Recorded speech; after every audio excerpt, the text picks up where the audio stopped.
Ladies and gentlemen, I want to welcome you back to the Exceptional Conservative Show live for the nation's capital. Yours truly at the helm, the Exceptional One. I have on the line with us tonight none other than one of the greatest men that ever lived, and not because he told me to tell you that, but because he is one of the great guys in the world of politics.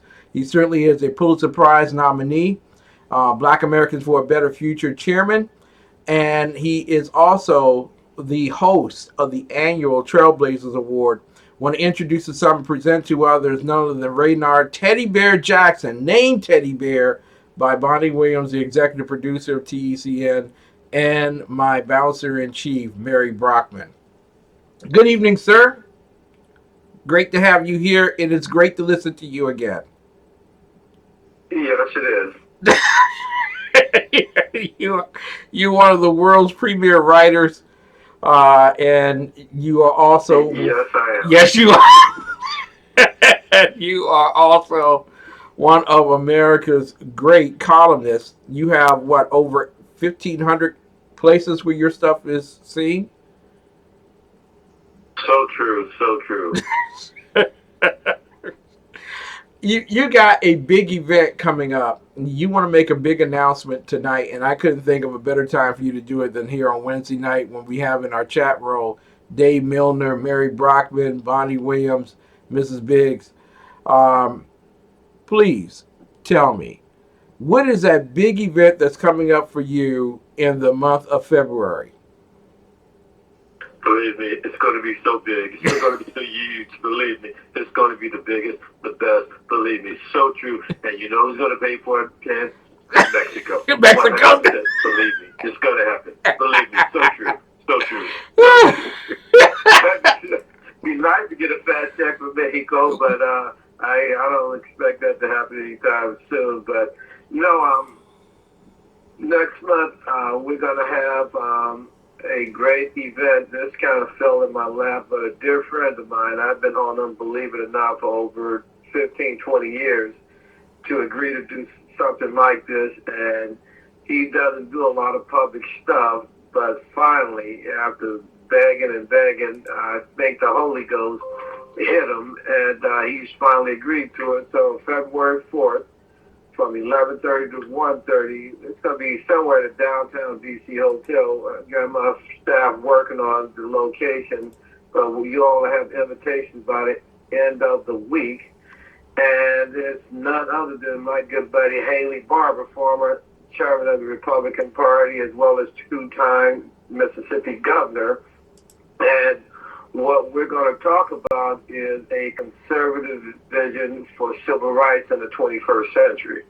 And Wow. He's gotten some very interesting things to say about that, predicated on what he did as a two-term governor of Mississippi and his relationship with the black community. When he first ran, I think he got 10% of the black vote. The second time, he got north of 25% of the black vote. And he made some serious board appointments and things like that. Then also on the program is going to be my buddy Tom Davis, former congressman from the 10th District of Virginia, who's a political savant. I mean, this guy knows numbers, whether it's sports or politics. You ask him any congressional district, and he can tell you off the top of his head all the numbers of all the races and the margins of victories and things like that. So I've asked him to do something that's going to be very interesting, since your party can, for engagement with the minority community. So he's going to give all these geeks and all these number freaks, he's going to give them an orgasm, because he can numerically justify why this party needs to spend more time, energy, and money actually engaging with the minority community. And he's going to lay it out in numerical terms before I bring Haley Barbour up. So that's February 4th of next month. So it's the first Tuesday of next month. And you all, like I said, will have the invitations in your email by the end of the week. There you go, ladies and gentlemen. February the 4th, the Tuesday. And no one else knows about this publicly. I've not talked to anyone media-wise, anything. So this is an exclusive here, Ken. So you better tell the Holy Mother this is only for her. That's only for her. Only for her. Only. February the 4th, and I put this out on because this is personal for me. Raynard Jackson is not only one of my best friends, but he is a literal savant when it comes to the idea of doing what's necessary to reach the black community. I put this out on the Facebook page early this morning just to let people know what was coming up. Conversations in Black and White, a conservative vision for civil rights in the 21st century. It's featuring former Mississippi governor and former RNC chairman Haley Barbour. That's Tuesday, February 4th at 11:30 a.m. to 1:30 p.m. And that is actually being, as we speak right now, finalized. We should have all the information on the next week when you come back. But go ahead and clear that day off from work, folks.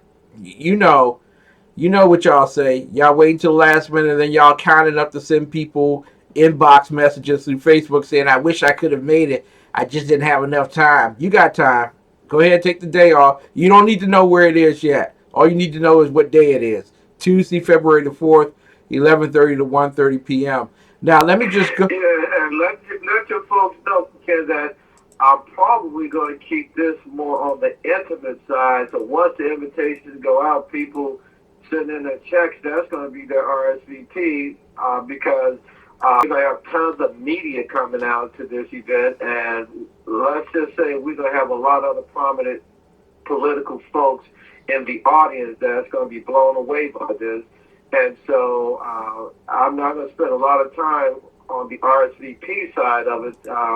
We're going to get the invitations out, and probably by the end of next week, we'll probably be at capacity. I haven't decided what our final capacity number I want it to be, but I'm debating whether to go big or small, but my gut right now, I'm leaning more towards a smaller, intimate event, so that's just FYI. There you go. So, ladies and gentlemen, do be prepared accordingly. Now, I'm going to go ahead and play the devil's advocate because I do it so well. And we are related. Well, you are devil. That's right. We are related. In this particular case, people are going to ask, it's Black History Month. It's Black, Afro-American, Colored, Negro, Persons of Color History Month. How dare you bring Haley Barbour from that place where the civil rights movement was so stoically driven apart?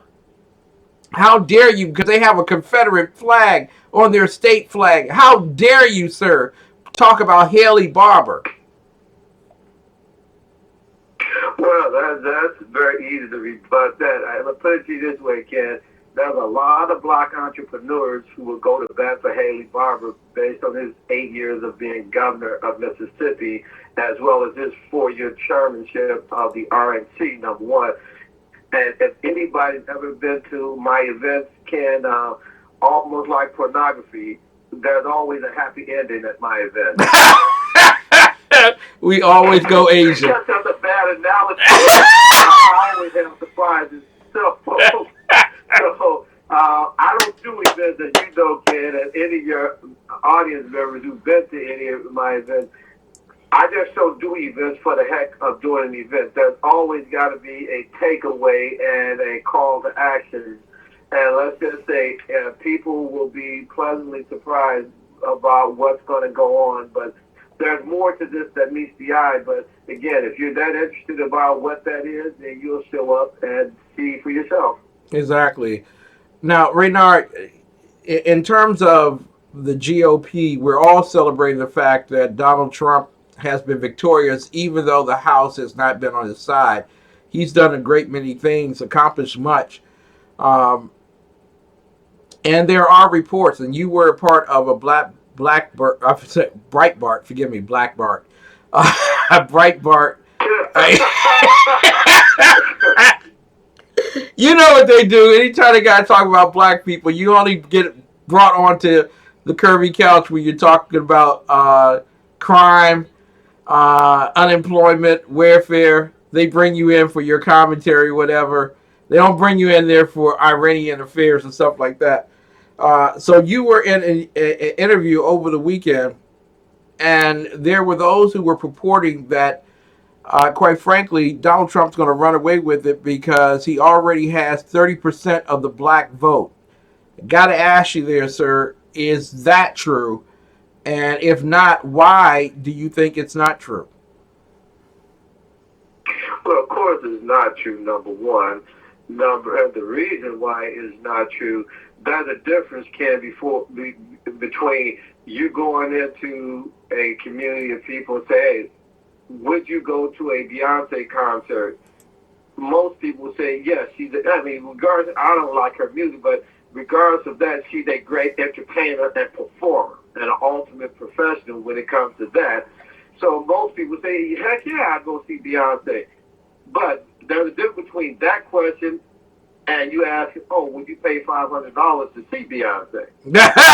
Well, I don't like her that bad. I don't like her that much. And so my point is, when you ask people, do you like what Trump is doing relative to issues that are concerned to the black community, a lot of folks will say, yeah, I like his braggadociousness. I like him being up in your face.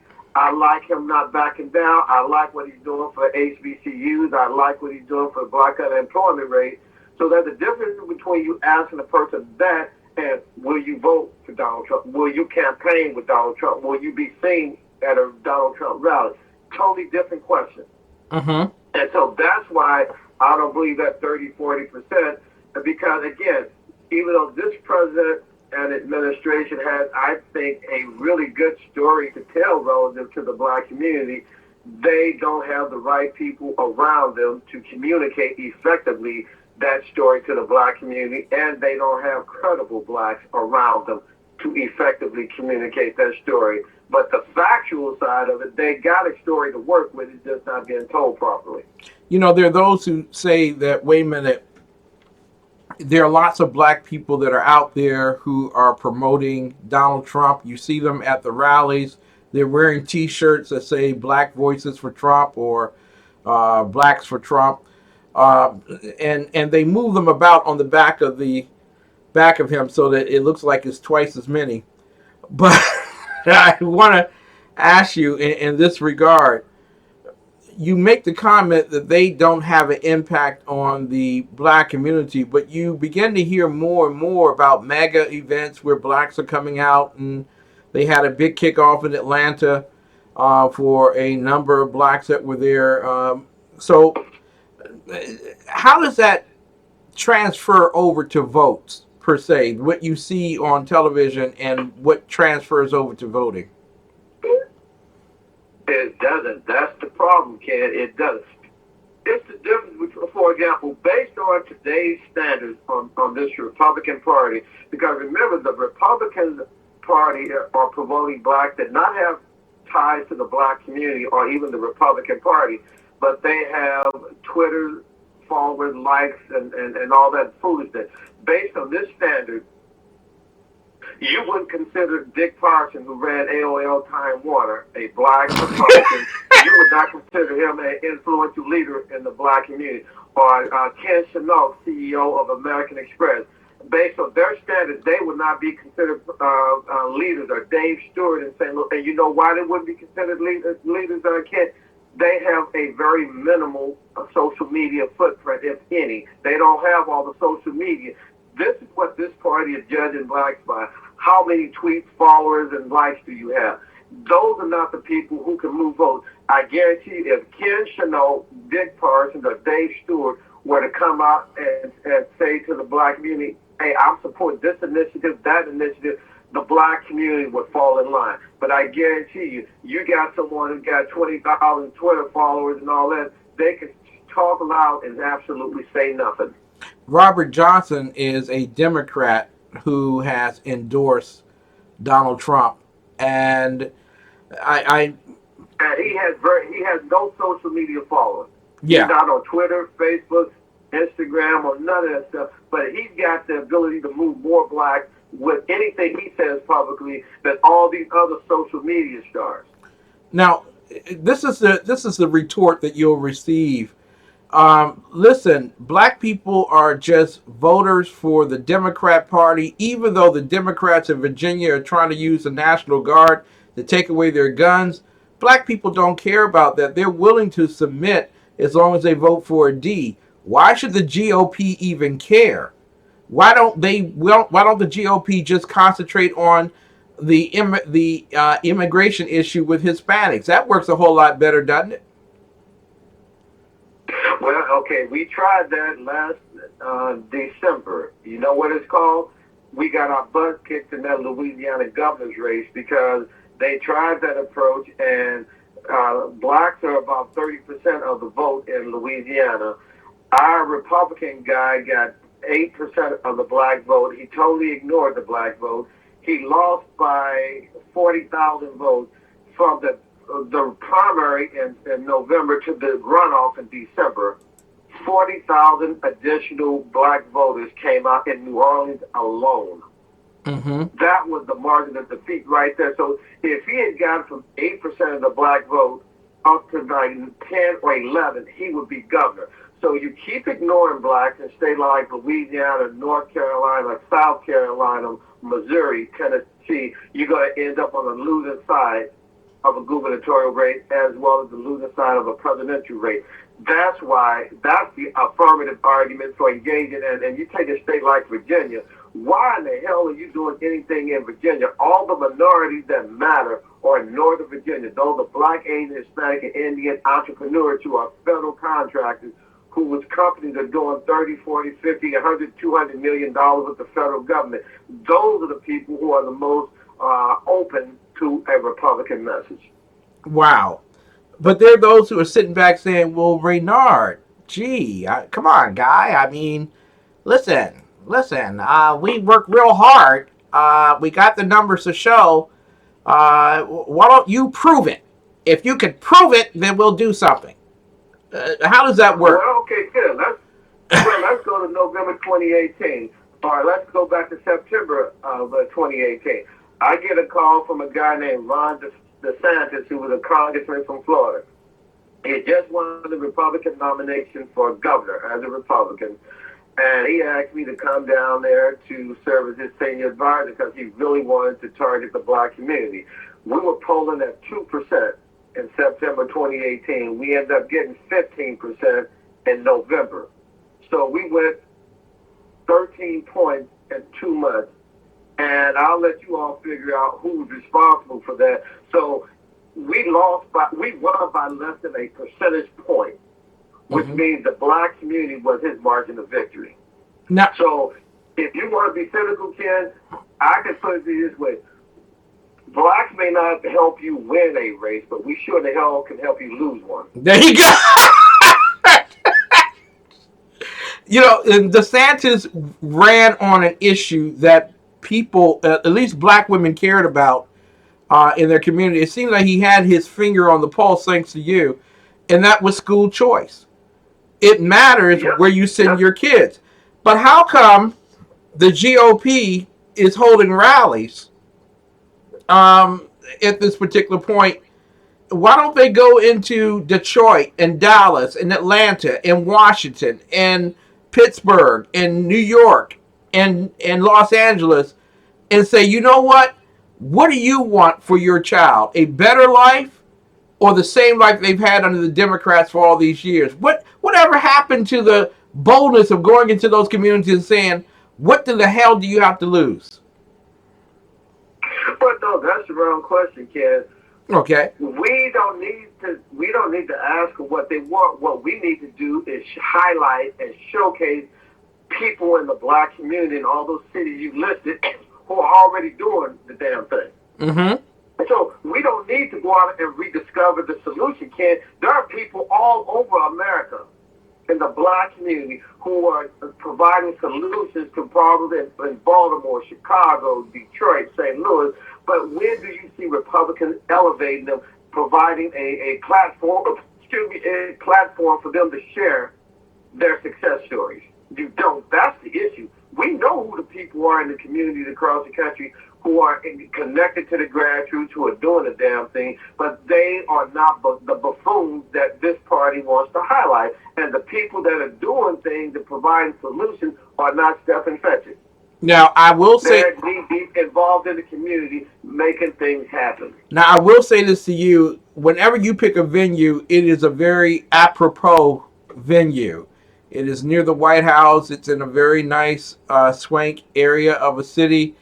It's not a bar and grill where the strip teasers are dancing on the bar stools. Uh, but what difference does it make if you were reaching out to me, a black conservative who happens to have been voting Democrat because grandma and mama voted Democrat, and they told us if you didn't, you go to hell.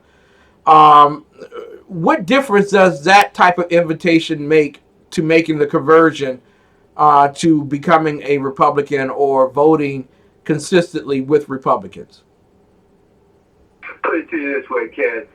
Asking someone for their vote or to vote for you or your candidate is a very personal, intimate thing. And so you want to show some level of respect and appreciation for the value of that person's vote by asking them to vote for you or your candidate. So you can ask your girlfriend, you can take her out on the night you want to propose to her. You can take her to a sports bar, or you can take her to the Four Seasons Hotel. Now, a building is a building, but I think the Four Seasons Hotel paints a more appropriate backdrop for you to pop the question to your girlfriend as to whether she wants to marry you or not. So if you're really serious about cultivating the blind vote, how dare you invite me to a bar? Or disco. And as opposed to taking me to Morton's or the Four Seasons or Ruth's Chris, how dare you take me to a nickel and dime place and ask me for my precious vote? That shows me that you're not really that serious and interested in my vote. Well, one other question for you, because we're always told that black Americans are concerned about affordable housing. They're concerned about crime and justice and getting their poor black sons out of the prison system and back on the streets. But you're coming back with a message of entrepreneurialism, world trade, actually being in the policy point. And I've been told by those in the GOP know, especially the blacks that serve on the same committees over and over again, they're the same black names that you'll see on every website page regarding leadership, that's not how we're going to get blacks to vote for Donald Trump. Blacks have to be caught up in an emotion. Blacks have to focus on getting their kids out of jail and making certain that welfare benefits are paid on time. See, that's what black people care about. What say you, sir? Yes, I find it very offensive, and a lot of black folks who are open-minded and open to Republican engagement, they find it offensive. So you hear things like, well, Donald Trump has only helped wealthy people who are invested in the stock market, as though no blacks are invested in the stock market. There are more blacks in the stock market than play in the NBA. There are more blacks in the stock market who are playing for the NFL. So the Republican Party, by their acquiescence and silence, basically are de facto buying into this myth that all blacks are poor, all blacks are in jail, or got family members in jail, parole, probation, and it's offensive as hell. Of all the things this president could spend his political capital on, criminal justice reform is the one. He has not spent any time in the black community with entrepreneurship, talking about policies that are going to make it easier for these small minority firms to do not only federal procurement, but procurement in the private sector. That impacts more the black community than 1.2 million on criminal justice reform. Well, wait a minute. What about opportunity zones? We've done the opportunity zone things with Scott in South Carolina. Isn't that something that you can compliment the president on? Well, yeah, but but that has a role. But to me, Ken, when people are trying to put you in a calculus class and you have not even taken algebra yet, we got to start with the basics, the very fundamental, before we can get into calculus and all this exotic mathematical stuff. So let's start with basic things that the average person can understand before opportunity zone. As you know, I worked with the senator on helping that get passed, and we did an event with them after it got passed. So he's a dear friend, and no, that's a great policy. But my point is, when you talk about massive appeal, the opportunity zone caters to a narrow segment of all of America, not just the black community. And so while I support that and a very big advocate of it, when you talk about mass appeal, you got to deal with issues that impact the most amount of people because the president only has so much time and bandwidth. And I think if he focused more on black entrepreneurship and school choice vouchers, those two issues, that will allow him to maximize his bandwidth and his lack of time. And then he sends in surrogates on a regular basis to reinforce his message. But that's where you can maximize the bully pulpit of the White House. Now, there are going to be those who sit back and say that you, Raynard Jackson, you, Kim McClinton, you all are uppity, elitists. You look down on the popularists. You look down on those who have garnered great popular opinion. And you guys don't understand that our popular appeal brings people like Kanye West and the rest. That brings people back to voting for Republicans. What say you, sir? Are we that uppity? Are we looking down upon people? Well, okay, are you looking for a one-night stand, Ken? If so, keep doing the Kanye West thing. Or are you looking for a long-term relationship, which means you spending time in cultivating relationships? There is no shortcut. There is no way to circumvent the old-fashioned political axiom of building relationships with communities of people. That's how you get them to vote for you and your candidate. They have seen you in their community. They have seen you at that dinner table. They have seen you at your house. They have a relationship with you. But you want to parachute Kanye in. He does his concert, and guess what? He's going back to Beverly Hills. Where are you sleeping at tonight? Amen. Want to ask you real quick. He's taking his private 747 back to Beverly Hills. He ain't staying to spend the night with you. He's not staying to meet your church members or your sorority or fraternity. He's going there because you paid him to and going back on his private 747 back to Beverly Hills. Now, how you doing? There you go. Got to ask you right here because there are two things I want to ask you before you go. One, President Trump's work on Iran. Your thoughts, and did it bring out the screen on the socialists, Marxist communists in America called Democrats regarding foreign policy? Yeah, well, one of the axioms we have in foreign policy that most people probably would never say publicly, but of course I'm not most people, the masses are asses. When they look at, most people couldn't point out a foreign country or another continent on a map if you paid them to. So Americans are one of the most ill-educated countries on earth when it comes to foreign policy. So I don't pay the public any mind. So the argument is that because the president dropped a bomb on this guy, Soleimani, that he owed the public an explanation as to what was the imminency that required his action. Trump said that was an imminent danger to American security. Number one, he doesn't owe the public that explanation. That's why we elected him president. And you're not going to know all the nitty-gritty details of a foreign policy decision. And so these members of Congress is going and said, we want the unclassified briefing and all that. I mean, the classified briefing and all. They'll give you that. They're not required to by law. It's a courtesy presidents to give to members of Congress, but it's not a legal requirement to do so. But the president has the unilateral, absolute authority when he thinks our country is threatened to make any type of military decision he needs to make to keep our country safe, and he doesn't owe anyone an explanation. And Soleimani actually lasted through 8 terms of 16 years of Bush and as well Obama. He made it until Donald Trump came to power.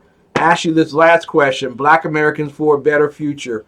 Black Americans for a Better Future, BAFBF. Tell us all about that. How can people support you? How can they be a part of the event on the 4th of February?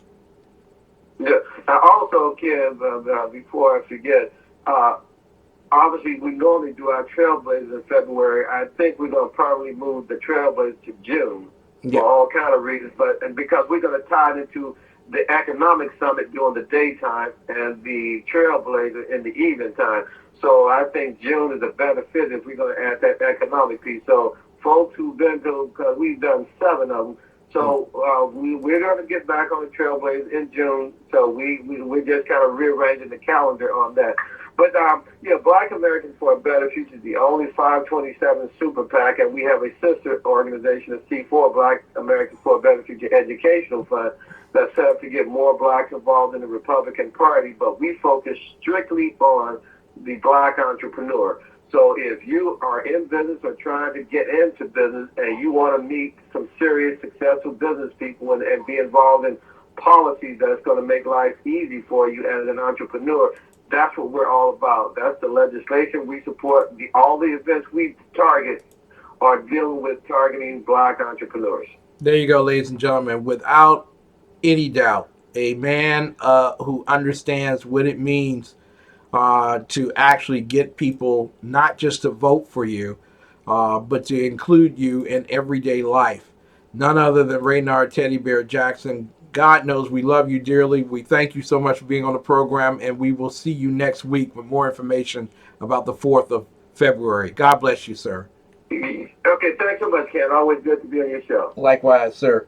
God bless you. There you go, ladies and gentlemen. None other than my very good friend, Raynard Teddy Bear Jackson, Pulitzer Prize nominee, Black Americans for a Better Future chairman. Yes, we went through a lot of break time. I have to make it up. We're going to play these commercials. We will be right back.